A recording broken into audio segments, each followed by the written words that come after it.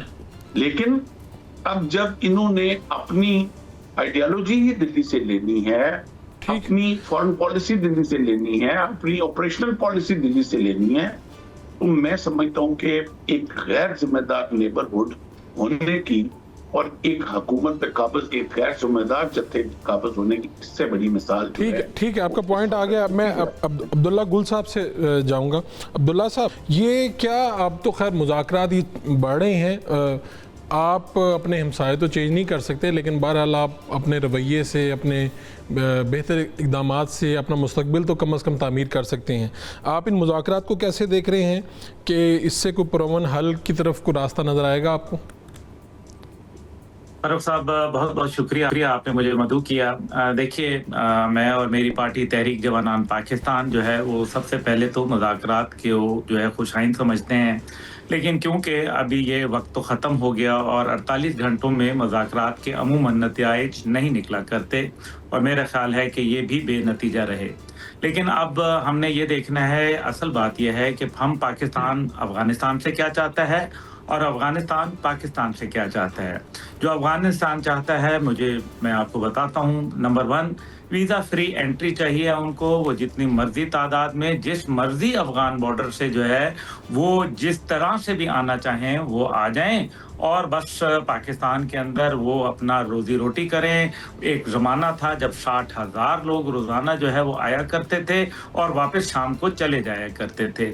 تو ہمیں یہ پرابلم نہیں ہے۔ پاکستان یہ کہتا ہے کہ آپ بے شک اس سے ڈبل تعداد میں آئیں، لیکن پاکستان کے قاعدے قوانین اور انٹرنیشنل بارڈرز کی جو ایک کچھ ریزرویشنز ہوتی ہیں ان کو ملحوظ خاطر رکھتے ہوئے آپ کردار ادا کریں۔ دوسرا، وہ یہ چاہتے ہیں کہ افغان ٹرانزٹ ٹریڈ جو ہے جو 10 بلین کا ہے، اس کے حوالے سے وہ ان کو اجازت کھلی ہونی چاہیے کہ وہ پہلے سستی اشیاء منگائیں اپنے ملک میں، اور وہی مہنگی اشیاء کر کے پاکستان میں دوبارہ سمگلنگ کے ذریعے جو ہے بھیج دی جائے۔ پاکستان یہ کہتا ہے کہ جناب آپ اس کو 2 گنا کر لیں، اس 10 کی جگہ 20 کر لیں، 20 کی جگہ 50 کر لیں، لیکن مسئلہ یہ ہے کہ ہمارے جو کسٹم کے رولز اینڈ ریگولیشنز ہیں ان کو وائلیٹ نہ کریں۔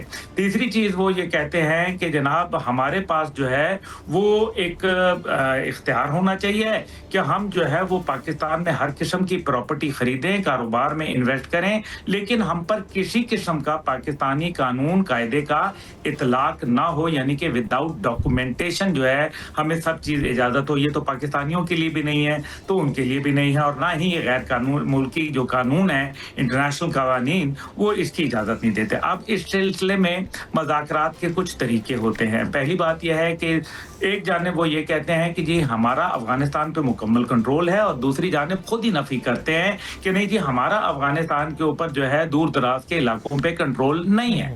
اب دوسری جانب اگر دیکھے جائے تو وسطی ایشیائی ممالک میں کچھ جو مطلوب دہشت گرد تنظیمیں تھیں ان کے خلاف افغان طالبان نے کارروائی کی اور ان کو جو ہے کافی حد تک کارنر کیا، لیکن پاکستان کے حوالے سے، ٹی ٹی پی کے حوالے سے بالخصوص، اور بی ایل اے کی وجہ سے جو ہے وہ اس کے اوپر خاموش بلکہ ایک فریق بنے نظر آتے ہیں۔ اب پاکستان جو ہے 4 جگہ ان کو انگیج کرتا ہے۔ پہلا ہے ڈپلومیٹک فرنٹ کے اوپر، جہاں ہمارا وزارت خارجہ جو ہے وہ تقریباً 200 بار ان کو ڈپلومیٹکلی جو ہے وہ انگیج کر چکی ہے، اور اگر ایگزیکٹلی یہ کہا جائے تو 178 جو ہے ڈیمارش ہیں وہ ہم پیش کر چکے ہیں۔ دوسری جانب جو ہے ہمارا انٹیلیجنس ہے، جو آئی ایس آئی اور ملٹری انٹیلیجنس کے ذریعے ان کو باقاعدہ ریٹن فارم میں دیا جاتا ہے۔ یہ تقریباً 200 سے زائد میمو جو ہے وہ ہم ان کو لکھ چکے ہیں۔ تیسری چیز جو ہے وہ ان کی ہے جوائنٹ کوارڈینیشن کمیٹی، جو افغانستان کے کہنے کے اوپر بنائی گئی، اس کے تقریباً 10 اجلاس ہو چکے ہیں جو بے نتیجہ نکلے۔ اس کے علاوہ چوتھا فرنٹ ہے کہ آپ کا جو بارڈر فلیگ میٹنگز ہوتی ہیں اس کے اندر وہ تقریباً 200 ہو چکی ہیں. یہ چوتھا انگیجمنٹ پوائنٹ ہے. چائنا جو ہے وہ تقریباً 3 دفعہ جو ہے ان کو یہ انٹروین کر چکا ہے, اور 5 دفعہ ہمارے وزیر خارجہ اور ہمارے جو دیگر, یہ وزیر خارجہ تو 5 دفعہ اور دیگر وزراء جو ہے DGISI سمیت جو ہے وہ افغانستان جا کے اپنے irrefutable ایویڈنس جو ہے وہ دے چکے ہیں. لیکن ان سب کے نتیجے کے اندر انہوں نے بھارت کا جو پالیسی ہے وہ اپنانے کی کوشش کی, اور جس طرح سے میجر میسن صاحب نے کہا, بالکل درست کہا کہ یہ لوگ جو ہے یہ بت شکن ہونے کے ساتھ ساتھ اب بت پرستوں کے ساتھ مل کے جو ہے کلمہ گو پاکستان کے اوپر حملہ آور ہے. یہ چیز ہمیں قابل قبول نہیں ہے. اس کے علاوہ جو ہے آپ دیکھ لیں کہ یونائٹڈ نیشن کی 4 رپورٹس جو ہیں پچھلے 4 سال میں آ چکی ہیں, جس کے اندر یہ کہا گیا کہ تقریباً لگ بھگ 24 تنظیمیں جو دہشت گردوں کی ہیں وہ اس ٹائم پہ افغانستان میں بیٹھی ہوئی ہیں, اور they are being nurtured by Afghan Taliban government. میں اس کو اللیجٹمیٹ گورنمنٹ کہوں گا کہ یہ افغان حکومت جو ہے یہ افغان عوام کی نمائندگی نہیں کر رہی. اب یہ لوگ جو ہیں یہ اب اس کے لیے دیکھیں کہ وہاں دہشت گردوں کی پناہ گاہیں ہیں, اس کے لیے جو میری گزارش ہوگی وہ یہ ہے کہ انٹرنیشنل کمیونٹی جو تھی وہ دوحہ ایکارڈ کے اندر باقاعدہ امریکہ سمیت جو تھی وہ گارنٹر تھی. آج جب اس خطے کے اندر آگ لگی ہے, پاکستان میں معصوم جانے جا رہی ہیں, تقریباً 3800 شہادتیں ہماری ہو چکی ہیں اور 1050 بارڈر وائلیشنز ہو چکی ہیں پچھلے چند سالوں کے اندر. اب آپ مجھے بتائیں کہ انٹرنیشنل کمیونٹی کدھر ہے, وہ کیوں نہیں کردار ادا کری, خاص طور پہ بھارت کے حوالے سے جو ان کا کردار ہونا چاہیے, جہاں میجر گورو آریہ یا ارنب گوسوامی یا جو ہے وہ جنرل بخشی جیسے جو لوگ ہیں جو بالکل حیران بک رہے ہیں اور کھلے عام مجید بریگیڈ TTP اور BLA کو جو ہے سپورٹ کر رہے ہیں, ان کے خلاف کوئی میننگ فل انڈرسٹینڈنگ جو ہے. بالکل ٹھیک ہے جی, ایک شارٹ کمرشل بریک لیتے ہیں. بریک سے واپس آئیں گے تو ایئر کموڈور ریٹائرڈ خالد چشتی صاحب سے بات کریں گے کہ پاکستان کو حکمت عملی کیا اپنانی چاہیے. Welcome back. چشتی صاحب, یہ بات جو عبداللہ صاحب نے کی ہے کہ بھئی وہاں سے کھلم کھلا دہشت گردی اور پھر دہشت گردی کے لیے سرزمین اپنی یوز کرنا, پھر ان کے ہاتھوں میں کھیلنا, اور یہ سب کچھ ہو رہا ہے, پوری دنیا کے سامنے ہو رہا ہے, ہم نقصان اٹھا رہے ہیں. تو اس پہ ہمیں کس طرح سے آگے بڑھنا چاہیے انٹرنیشنلی طور پہ, کس طرح سے آپ سمجھتے ہیں کہ کیا کرنے چاہیے اقدامات؟ شکریہ وڑائچ صاحب, آپ نے مجھے بلایا اور موقع دیا. دیکھیے یہ کوئی سرپرائز نہیں ہے, یہ کیش سٹاروڈ ملک ہے جس کے پاس ظاہر ہے کرنسی کوئی خاص اپنی سٹیبلٹی کے پوائنٹ آف سے کوئی نہیں ہے, اکانومی کوئی نہیں ہے, انڈسٹری کوئی نہیں ہے, ایگریکلچر کوئی نہیں ہے. یہ سالہ سال نہیں بلکہ صدیوں سے یہ اسی طرح ان کا رہا ہے. اور آپ نے دیکھا ہوگا جو انویڈرز ہندوستان میں آتے تھے وہ افغانستان سے ہی آتے تھے اور وہ لوٹ مار کر کے واپس چلے جاتے تھے, کیونکہ اپنی ڈیولپمنٹ کے لیے یا اپنی سسٹینیبلٹی کے لیے یہاں کچھ نہیں تھا, اور آج کا نہیں ہے. اور انفارچونیٹلی یہ سب, چاہے وہ طالبان کہیں یا کوئی اور نام دے لیں, یہ استعمال ہوتے آئے ہیں. پہلی بات تو یہ بدقسمتی ہے, ہم اپنے نیبرز نہیں بدل سکتے. لیکن یہ بھی بدقسمتی ہے کہ جب آپ ہندوستان کو ایسٹرن سائڈ پر ہرا دیتے ہیں, ایک سبق آموز کلوز کرتے ہیں کانفلکٹ کا, تو ان کے پاس یہی چوائس ہوتی ہے کہ وہ طالبان کو, جو جس کو کہتے ہیں رینٹ ٹیرر والی ایسی سبسڈی آرگنائزیشنز کو انگیج کرتے ہیں. اور یہ وہی ہندوستان ہے جو اپنی نیشنل انٹرسٹ میں کتنے زیادہ کمپرومائزز کرتا ہے اپنے سٹینڈز پر. کیوں کرتا ہے؟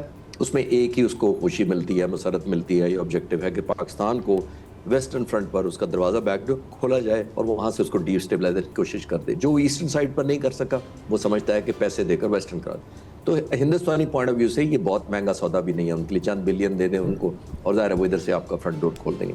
ہندوستان نے کتنے کی اپنی نیشنل انٹرسٹ میں؟ ہمیں cool as a student of strategy دیکھنا چاہیے.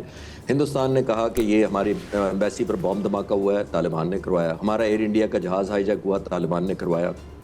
دانش صدیقی ہمارے ایک جرنلسٹ قتل ہوا, طالبان نے کروایا. سب سے زیادہ انہوں نے کہا کہ جی یہ جو ایجوکیشن کے خلاف ہیں وہ طالبان ہیں. عورتوں کے حقوق, وہ تو ڈیموکریسی ہے بہت بڑی. کتنا زیادہ سٹینڈز کم. احمد شاہ مسعود کے جو بیٹے کو آج تک, پہلے بھی اور بعد میں احمد شاہ مسعود کے بیٹے کو فنڈنگ کرتے رہے ہندوستان. اب آ کے انہوں نے بند کیا کہ اچھا چلیں طالبان سے ہم دوستی کر لیتے ہیں.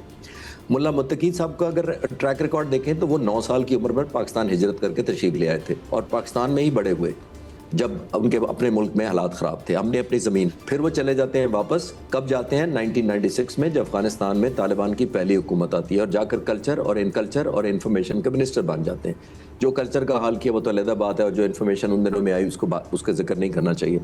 تو یہ ایسا ملک ہے پاکستان جس نے ان کو اپنی سرزمین آفر کی. دوسرا ایک اور بڑا صاحب دیکھیے, انہوں نے وہاں پہ ہندوستان کے ساتھ مل کر 9 دن کا دورہ کیا. ایک جو یونیک چیز ہے دنیا کے اندر جو نہیں دیکھنے کو ملتی, جب 2 فارن منسٹر آپس میں ملتے ہیں تو وہ آپس کی باتیں کرتے ہیں. کریں آپ جا کر اپنی میوچل انڈرسٹینڈنگ ڈیولپ کریں. وہ کرزئی اور اشرف غنی کے زمانے میں روڈ, ہائی ویز, ہاسپٹلز, اسکولز کھولے گئے صرف ارن کرنے کے لیے. آیا ہندوستان کی کوئی کامن چیز تھی؟ نہ کلچر کامن تھا, نہ زبان کامن تھی, نہ مذہب کامن تھا, نیشنل آبجیکٹیوز ملتے تھے. ایک کامن تھا کہ پاکستان کو ڈی اسٹیبلائز کرنا. اس کو دیکھتے ہوئے یہ سارا کچھ ذہن میں جب آپ رکھتے ہیں تو پھر آپ دیکھتے ہیں کہ ہندوستان کو بڑا آسان لگتا ہے, جیسے میں نے کہا, کہ کیش دکھائیں, کنورٹ کریں اور ایک ٹرزم کی ایک اوپننگ کر دیں. تو یہ سارے کا سارا اتنے سالوں سے ہم دیکھتے آئے ہیں, اور یہ اسی کی کنٹینیوٹی ہے. جب ہم سلوشن کی طرف جائیں گے تو میں سمجھوں گا کہ یہ ضروری ہو گیا تھا. آخری پوائنٹ میری طرف سے یہ ہے کہ یہ ضروری اس لیے ہو گیا تھا کہ نہ ہمارا چوائس ایسٹرن کانفلکٹ میں تھا مئی کے مہینے میں, نہ ہمارا چوائس ویسٹرن میں ہے. یہ ہماری نیشنل انٹرسٹ میں ہی نہیں ہے کہ ہم 2 فرنٹ لڑیں. ہندوستان کے انٹرسٹ میں ضرور ہے. اب اس وقت ہمارا پوزیشن آف اسٹرینتھ ہے. ہماری چوائس نہیں ہونی چاہیے as a student of strategy میں کہوں کہ دونوں کانفلکٹ کو پیرلل کریں, کیونکہ اس میں دنیا میں صرف ایک ملک خوش ہے اس سارے پر, اور وہ ہے ہندوستان. تو ہم نے یہ نہیں دیکھنا, کیونکہ ہندوستان نے کہا میرے دشمن کا دشمن میرا دوست ہے. اتنی بڑی کمپرومائز انہوں نے کی اپنے نیشنل انٹرسٹ کی وجہ سے.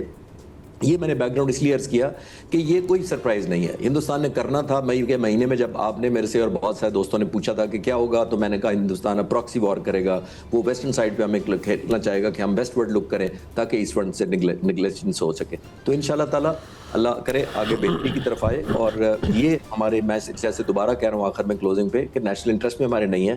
From the position of strength ہمیں اس کو کلوز کرنا چاہیے. ٹھیک ہے. میجر مصطفیٰ صاحب, یہ جو بات ہے نا, یہ واقعی چشتی صاحب فرما رہے تھے کہ انڈیا, اور آپ جیسے بھی جو سمجھدار لوگ تھے وہ یہی کہہ رہے تھے کہ انڈیا شاید اب دوبارہ ہمت نہ کرے جو حال کیا ہم نے, دوبارہ اس طرح سے ہمیں فیس کرنے کی. یہی ایک انداز تھا جو انہوں نے اپنایا کہ اس طرف سرمایہ لگانا شروع کر دیا اور اس طرف سے یہ. لیکن یہ ہمیں الجھا رہے ہیں. کتنا یہ ہم جواب تو دے سکتے ہیں, دے بھی رہے ہیں اور دیا بھی ہے. تو آپ کو کیا سمجھتے ہیں کہ راستہ یہی ہے مذاکرات کا, اور پھر یہ کہ افغان جو مہاجرین ہیں ان کی باعزت واپسی, اور یہ کہا گیا کہ یہ بوجھ مزید نہیں اٹھایا جا سکتا؟ بالکل, بڑی چشتی صاحب نے بڑی اچھی بات کی ہے. اور اس سے پہلے جو عبداللہ صاحب نے جو اسٹریٹجک پوائنٹس بتائے ہیں, جو سلوشنز والے پوائنٹ بتائے ہیں, جو پرابلم, انہوں نے بڑا صحیح ہائی لائٹ کیا ہے. اب بڑا صاحب ایشو یہ ہے کہ ان کو اب یہ جاننا ہے کہ ہم نے آگے فیوچر میں آنے والی افغان جنریشن کو کون سا افغانستان دینا ہے. اگر اسی طرح انہوں نے بھارت کے لیے تو بہت یہ بیسٹ آپشن ہے. اور یہ جو آپ نے سوال کیا ہے کہ جو امپوز کر رہا ہے بھارت, کیونکہ ڈائریکٹ نہیں لڑنا چاہتا, ہم نے یہ تو سنا ہے کہ ایک کمزور ملک جو ہے, ایک چھوٹا ملک جو ہے, ایک بڑے ملک کے ساتھ جنگ سے ڈرتے ہوئے جو ہے وہ دوسرے پراکسی وارز وہاں انفلٹریٹ کرے اور اس میں انجیکٹ کرے. لیکن یہ تاریخ گواہ ہے کہ پہلی دفعہ ہم دیکھ رہے ہیں کہ ایک 10 گنا بڑا ہمارا ہمسایہ ملک بھارت جو ہے وہ ڈائریکٹ نہیں لڑ سکتا, اور ڈرتے ہوئے وہ پراکسی وارز جو ہے ہمارے اندر, چاہے وہ بلوچستان ہو, چاہے وہ پی کے ہو, BLA کی صورت میں, مجید بریگیڈ کی صورت میں, یا TTP کی صورت میں ہمارے اندر انفلٹریٹ کر رہا ہے. تو یہ کائنڈ آف ان کی کاورڈنس ہے جس کو وہ اپنی اس وقت سرٹیفائیڈ کر رہے ہیں پوری دنیا کے افغان عبوری حکومت کے پیچھے چھپ رہا ہے اور ان طالبان کے پیچھے چھپ رہا ہے. بالکل آپ کا پوائنٹ آ گیا. عبداللہ صاحب میں چاہوں گا ذرا شارٹ سیگمنٹ ختم ہو رہا ہے, یہی کہ سولوشن کی طرف بڑھیں ذرا, کہ کیا سولوشن یہی ہے جیسا چشتی صاحب کہہ رہے ہیں کہ ہمیں لڑنا نہیں یہاں پہ, یعنی جواب بھی دیں, ہم انگیج کریں اور اس مسئلے سے نکلیں آگے؟ دیکھیں, سب سے سلوشن جو ہے وہ یہی ہے کہ پہلی بات یہ ہے کہ پاکستان کے اندر جو بیانیے ہیں جو مختلف ہیں ان کو ختم ہونا چاہیے. جو فنڈنگ جہاں سے ماضی کے اندر جاری رہی اور مختلف جو فیکشنز تھے ان کی جانب سے, کچھ انڈیویجولز تھے, کچھ این جی اوز تھیں جو ان کو فنڈ کرتی تھیں, ان کا ختم ہونا بڑا ضروری ہے. اس میں کافی حد تک ہم کامیاب ہو چکے ہیں. لیکن جو دوسری بات ہے وہ بیانیہ کی ہے, کیونکہ جب ہمارے ہاں کہیں کمزوری دکھائی جاتی ہے, ہمارے ہاں جب کہیں یہ بتایا جاتا ہے کہ ہاں کچھ نرم گوشہ لوگ رکھتے ہیں, کوئی کہتے ہیں مذاکرات کرو, میں خود بھی مذاکرات کے حق میں ہوں, لیکن میں کہتا ہوں کائنیٹک اینڈ نان کائنیٹک ہیں وہ دونوں استعمال کرنے چاہیے. ہمیں سب سے پہلے جو ہے ان کے دہشت گردوں کے ٹھکانوں کو بالکل پریمپٹیو اسٹرائک ڈاکٹرن کے تحت جو ہے ختم کرنا چاہیے تاکہ ان کی کمر ٹوٹے. اس کے بعد جو ہے وہ مذاکرات کی ٹیبل پہ آئیں گے, جس طرح وہ امریکہ کے ساتھ آئے تھے یا سوویت یونین کے ساتھ آئے تھے.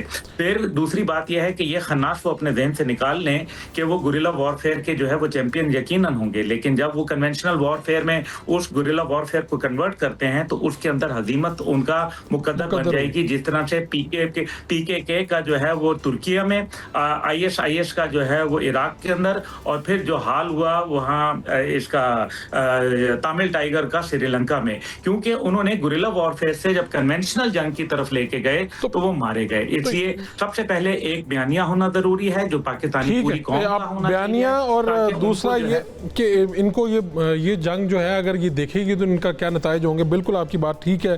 چشتی صاحب, لاسٹ کمنٹ آپ کا ہے اسی سارے موضوع پہ, ہمیں آگے کیسے بڑھنا ہے, مسئلے میں سے نکلنا کیسے ہے؟ دیکھیے میں مختصر سی بات کروں گا, کیونکہ ابھی ہمارا ایگریمنٹ ہوا ہے سعودی عرب سے.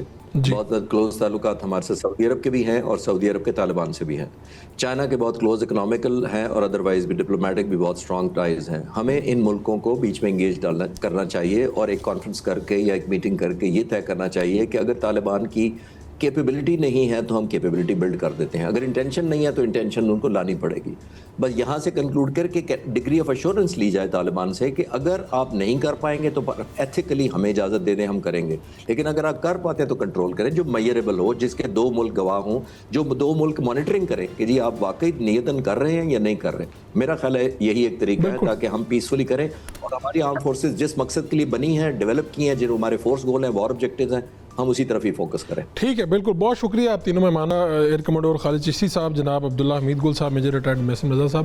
آپ گفتگو آپ نے سن لی. بالکل پاکستان نے اگر اس میں سے الجھنا نہیں ہے, لیکن ساتھ میں گرنٹر کون بنے گا, کہاں سے کن کو 2 ملکوں کو انگیج کر کے, جس طرح سے ہمارے مہمان کہہ رہے تھے, اور پھر یہ ہے کہ پاکستان کو اپنی یہ والی سائڈ بھی محفوظ کرنی ہے اور یہاں سے مہاجرین کا جانا بھی بہت ضروری ہو گیا. آگے بڑھتے ہیں پولیٹیکل سٹوری کی طرف. پاکستان کے اندر صوبہ خیبر پختونخوا میں نئے وزیر اعلیٰ آئے ہیں, سہیل آفریدی.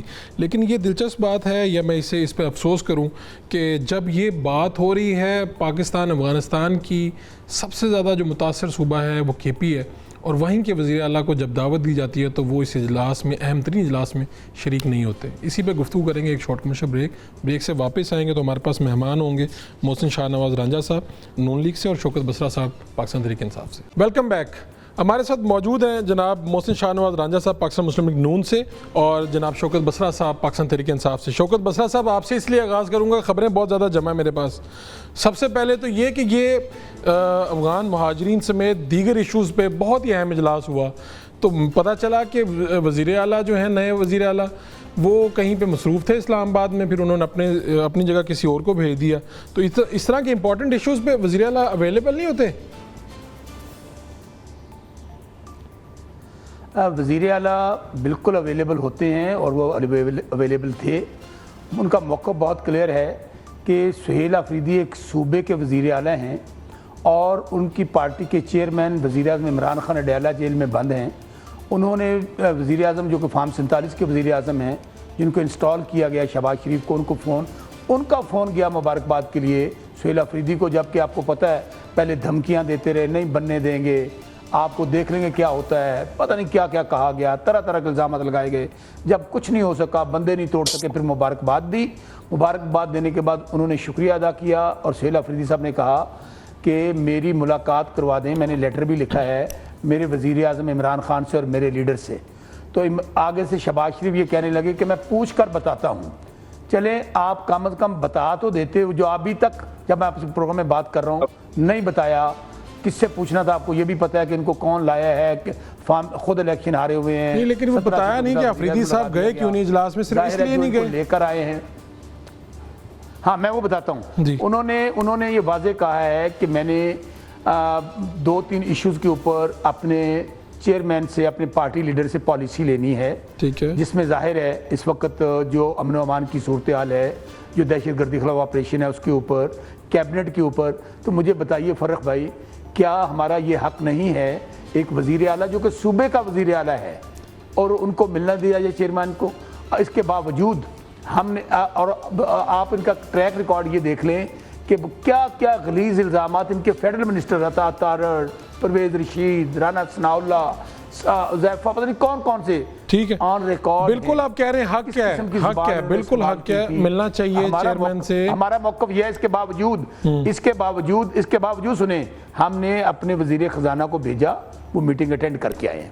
چلیں ٹھیک ہے، حق کیا، لیکن بات یہ ہے کہ یہ 4.5-5 کروڑ لوگوں کا معاملہ ہے، کے پی اور سب سے زیادہ متاثر صوبہ ہے، تو میرے خیال میں وزیر اعلیٰ کو اتنی ان ضدوں پہ نہیں اترنا چاہیے، اور ابھی تو 2-4 دن ہی ہوئے ہیں، میرے خیال میں اجلاس میں شرکت کرنا بھی کوئی اتنی بری بات نہیں ہے۔ 4.5 کروڑ کا یہی تو ہمارا کہنا ہے بھائی جان، یہی تو ہمارا موقف ہے کہ ہمارا 4.5 کروڑ کا صوبہ ہے، جس میں تیسری ہماری حکومت ہے، 99.9% لوگ عمران خان کے ساتھ ہیں، وہاں پر آپریشن کیا جا رہا ہے، وہاں پہ بمبارڈمنٹ کی جاتی ہے، ڈرون حملے کیے جاتے ہیں، اور ہم سے پوچھا ہی نہیں جاتا۔ ٹھیک ہے، ساتھ میں ایک اور بھی دے دیں، ایک طرف یہ ایڈوائزری کونسل کیا چیز ہے، اور پہلے تو ہم سنتے تھے، لیکن صوبہ چلانے کے لیے کوئی ایڈوائزری کونسل بن رہی ہے، اور اس میں کون افراد ہوں گے، اور کیا یہ وزیر اعلیٰ چونکہ نئے ہیں، ان کی وہ جس طرح سے آپ نے پہلے بھی عثمان بزدار صاحب کے لیے بھی ان اناؤنسڈ ایڈوائزری کونسل تو بنائی ہوئی تھی جو ان کی ٹریننگ کرواتی تھی، یہ بھی اسی طرح کا کوئی ماڈل ہے یا کچھ ڈیفرنٹ ہے؟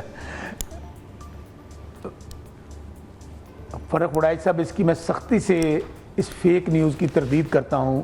کوئی ایڈوائزری کونسل عمران خان صاحب نے کے پی کے حوالے سے نہیں بنائی، بلکہ ان کا واضح پیغام ہے کہ سہیل آفریدی انڈیپینڈنٹ ہیں، وہ جس کو چاہیں کیبنٹ میں لیں، وہ اپنی مرضی سے کیبنٹ بنائیں۔ اوکے، کسی زبردست۔ کا خان صاحب نے نہیں بولا کہ فلاں وزیر کو لینا ہے، فلاں کو نہیں لینا۔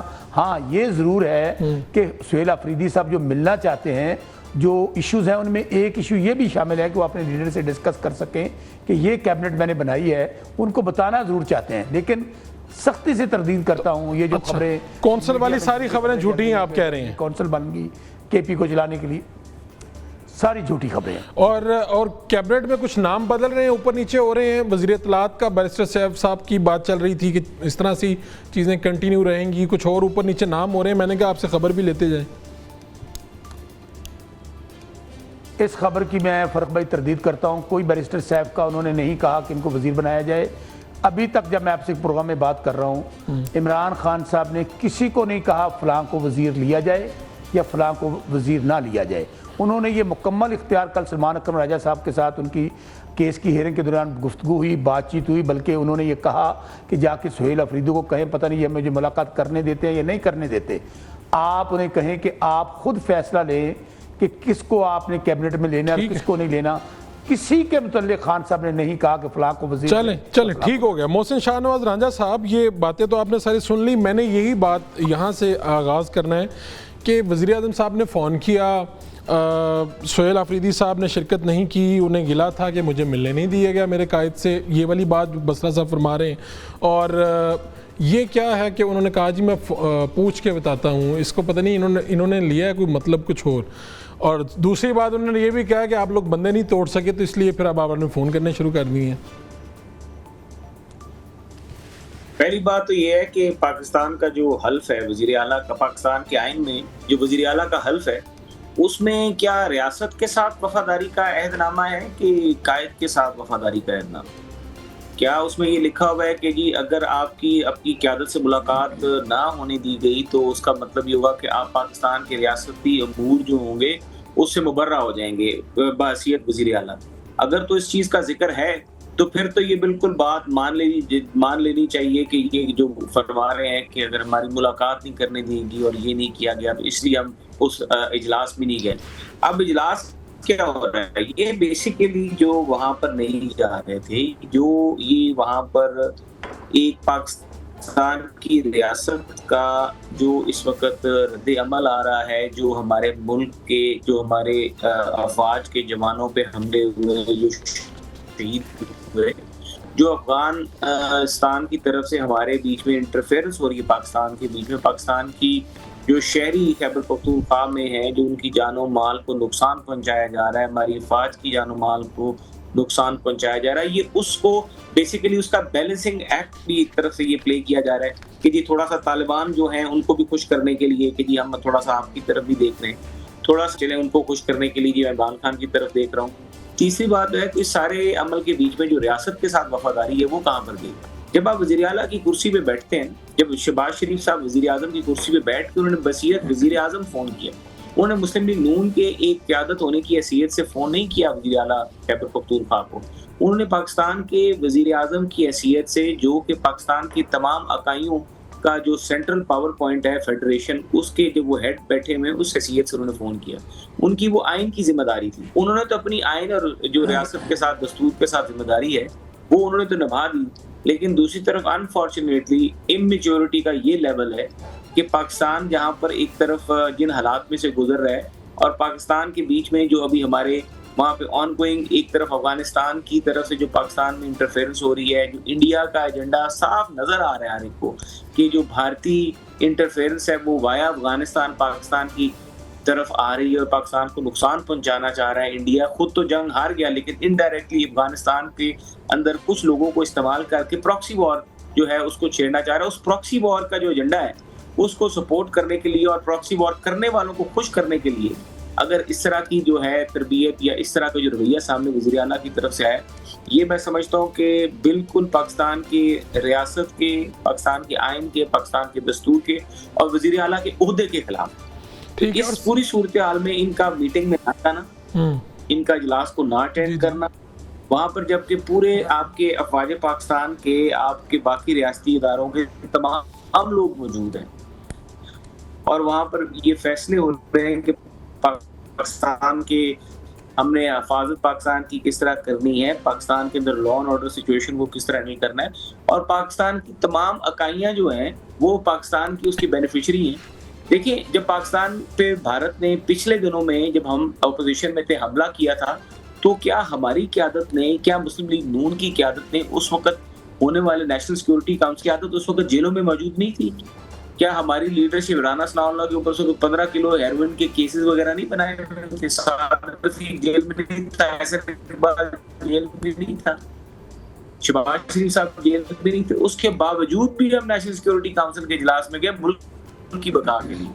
تو ملک کی ریاست کے ساتھ، آئین کے ساتھ وفاداری یہ ہوتی ہے کہ آپ اپنی ذاتیات کو ایک طرف رکھتے ہیں، پاکستان کی پرائرٹیز کو سامنے رکھتے ہیں۔ تو یہاں پر جو رد عمل وزیر اعلیٰ خیبر پختونخوا کی طرف سے ایک موقع مجھے ایک سیاسی یونین کونسل بلکہ بی ڈی لیول کے جو رکن ہوتے ہیں نا ایک سیاسی جماعت کے، وہ رویہ ہے۔ ٹھیک ہے صاحب، آپ کا بالکل آگے یہ بسا صاحب بات تو ٹھیک ہے نا، جس جہاں ہم الجھے ہوئے ہیں، افغانستان والا فرنٹ کھلا ہوا ہے، ہم اس میں الجھے ہوئے ہیں، اب کیا کریں؟ آپ ٹھیک ہے، آپ کی اپنی ہے خواہش ہے جی بانی سے ملاقات، جی بتائیں بسا صاحب۔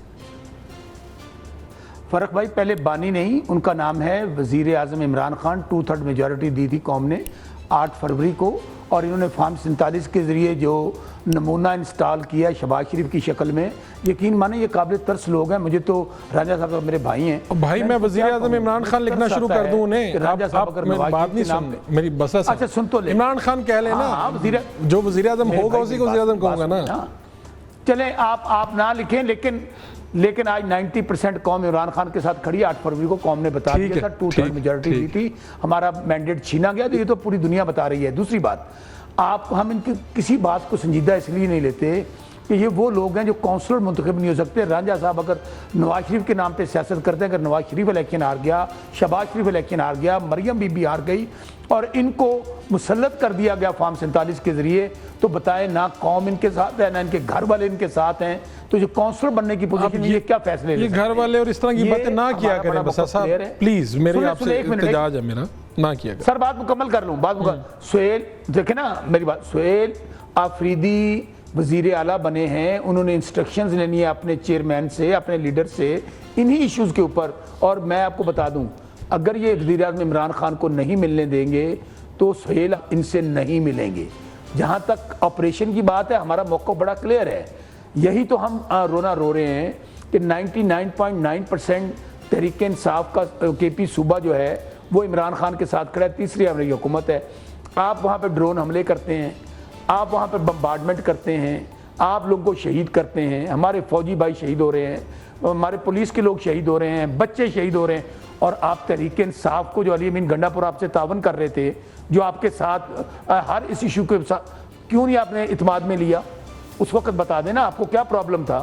ابھی بھی ہم یہی کہتے ہیں، ہم نے تمام، اور پھر سہیل افریدی کے متعلق عطا تارڑ ان کی انفارمیشن منسٹر ہے نا، جو کہہ رہے ہیں وزیر اعظم نے فون کیا، بھائی انفارمیشن منسٹر حکومت کی نمائندگی کر رہا ہوتا ہے، اور وہ کس طرح دھمکیاں لگا رہا تھا کہ دیکھ لیں گے کس طرح بنتا ہے یہ سہیل افریدی، یہ حکومت کا پیغام پہنچا رہا تھا۔ بے شک یہ فارم 47 کی جعلی حکومت ہے میرے بھائی، ہم بڑے کلیئرٹی کے ساتھ ہیں۔ عمران خان صاحب نے واضح پیغام دیا ہے جیل سے اندر کہ یہ جو دہشت گردی ہے اس کا حل وہ نہیں ہے جس طرح آپ کرنا چاہتے ہیں۔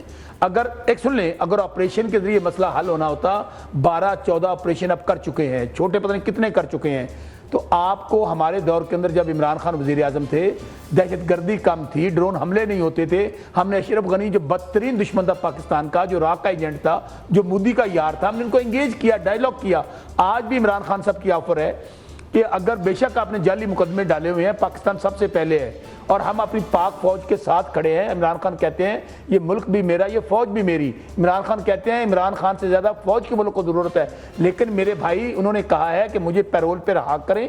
ہم نے ثابت کر کے دکھایا تھا اپنے 3 سال دور کے درمیان کہ دہشت گردی زیرو ہو گئی تھی۔ ٹھیک ہے رانجھا صاحب، دیکھیں میں ایک بڑی مختصر میرا جو آپ نے سوال پوچھا کہ ان کی جو دستوری ذمہ داری ہے، کیا حلف میں لکھا ہوا ہے کہ جو بانی کی ملاقات ان سے اگر نہیں کرائی جائے گی تو یہ وزیر اعلیٰ کی حیثیت سے کام کرنا چھوڑ دیں گے، یا تو یہ پہلے دن حلف اٹھانے سے پہلے یہ شرط شہباز شریف آ رہا ہوا تو اسے وزیر اعظم لگا دیں؟ نہیں اب ڈیبیٹ ہونا ہے، بسا صاحب بات سن لینا، بسا صاحب بات سن لیں، مجھے بات وہ آپ کے ٹائم پہ نہیں بولے، وہ آپ کے ٹائم پہ نہیں بولے۔ مجھے پتہ ہے ہوتی ہے، مجھے پتہ درد ہوتا ہے جب ظاہر ہے ایک ایسے موقف کو ڈیفینڈ کرنا جس موقف کی کوئی سبسٹنس نہیں ہے، کوئی بنیاد نہیں ہے کہ آپ ایک صوبے کے وزیر اعلیٰ ہیں اور آپ کول ڈاؤن، آپ کے پاس بات نہیں ہوگی تو تکلیف تو ہوگی کہ فارم 47 اس کے علاوہ ان کے پاس کوئی بات کرنے کے لیے ہے؟ اور بھائی آپ کے صوبے میں ناکام ہو رہا ہے، آپ کے صوبے کا بیڑا غرق ہو گیا، عوام کو آپ نے ہمیشہ پچھلے 2 سالوں سے جو ہے جلسے جلوسوں کے اوپر لگایا ہوا ہے، ناکارکردگی آپ کے سابقہ وزیر اعلیٰ کی تھی، اور جس ڈگر پہ اب آپ کے نئے وزیر اعلیٰ صاحب جا رہے ہیں، میرے خیال سے وہ بھی اسی راستے پہ، بلکہ یہ اس سے بھی زیادہ جو بگاڑ پیدا ہوگا خیبر پختونخوا کی عوام کے لیے، نہ ان کو خوشحالی نصیب ہوگی، نہ وہ خواب جو ان کے اوپر ان کو خوشحالی ان کو نصیب ہونی ہوتی ہے کسی بھی صوبے کی عوام کو اپنی صوبائی حکومت سے، ایک تو وہ بھی نہیں ملتی نظر آ رہی، اور اوپر سے ریاست کے لیے بھی خطرہ ہے۔ میں تو یہ سمجھتا ہوں کہ یہ رویہ ٹھیک ہے، آپ وزیر اعلیٰ منتخب ہو گئے، آپ کو مبارکباد دے دی گئی۔ دیکھیں مخالف الیکشن ہوتا ہے نا، الیکشن سے پہلے تقریریں ہم سارے کرتے ہیں اور ساری تقریروں میں یہ باتیں کرتے ہیں، بسرا صاحب خود الیکشن لڑ کے آتے ہیں کہ ہم الیکشن کے بیچ میں جو جوشیلی تقریریں کر رہے ہوتے ہیں، ہمارا ایک آڈینس ہوتا ہے، اس کو فیڈ کرنا ہوتا ہے، سیاستدانوں کو یہ پتہ ہوتا ہے، لیکن جب آپ الیکٹ ہو جاتے ہیں اور ہم اپوزیشن میں جاتے ہیں تو ہم اپنے مخالف کو خود مبارک دینے بھی چلے جاتے ہیں۔ آپ نے وہی فون جو گیا وزیر اعظم صاحب کا، میرے سے الیکشن جیتا، میں نے اس کو مبارکباد بھی دی، الیکشن جیتنے کے بعد میں نے اس کو مبارکباد دی۔ ایسی عمل ہوتا ہے۔ وزیر اعظم صاحب وزیر اعظم نے پوری پولیٹیکل میچورٹی کا مظاہرہ کیا، اس نے تو مبارک دے دی، لیکن آپ کے وزیر اعظم صاحب نے اپنی آئینی دستوری ذمہ داری جو ہے وہ نہیں بڑھا سکے، نہ پولیٹیکل میچورٹی کا مظاہرہ کر سکے، نہ پاکستان کی افواج کے ساتھ، نہ پاکستان کی عوام کے ساتھ، نہ پاکستان کے ان شہیدوں کے ساتھ جو ہمارے فوجی پاکستان کے بارڈر پہ شہادت دے رہے ہیں، ان کے ساتھ وفاداری کا۔ بالکل آپ کا پوائنٹ آ گیا۔ مجھے بسا صاحب آپ کا آخری کمنٹ چاہیے، پھر میں یہ ختم ہو رہا ہے جی، وقت ختم ہو رہا ہے، بتائیے گا بسا صاحب آپ کچھ کہنا چاہیے۔ یہ جو پاکستان میں کہہ رہے ہیں نا آئین کی خلاف ورزی، آئین کی، نہ پاکستان میں کوئی آئین ہے اس وقت، نہ قانون ہے، نہ عدالتیں ہیں، بلکہ پاکستان میں اس وقت بنانا ریپبلک بن چکا ہے۔ رہی بات عوام کی، عوام ہمارے ساتھ ہیں، تو اسی لیے تو نواز شریف، شہباز شریف اور مریم بی بی تک بیچارے ہار گئے، اور کے پی میں آپ کی 1 یا 2 سیٹیں ہیں۔ میں یہی تو آپ کو کہتا ہوں میرے بھائی، آپ آج آئین کے اندر کہاں یہ لکھا ہوا ہے کہ نواز شریف ہار جائے، شہباز شریف ہار جائے، مریم بی بی ہار جائے، اس کے باوجود ان کو حلف دے دیا جائے؟ آئین میں یہ کہاں لکھا ہے کہ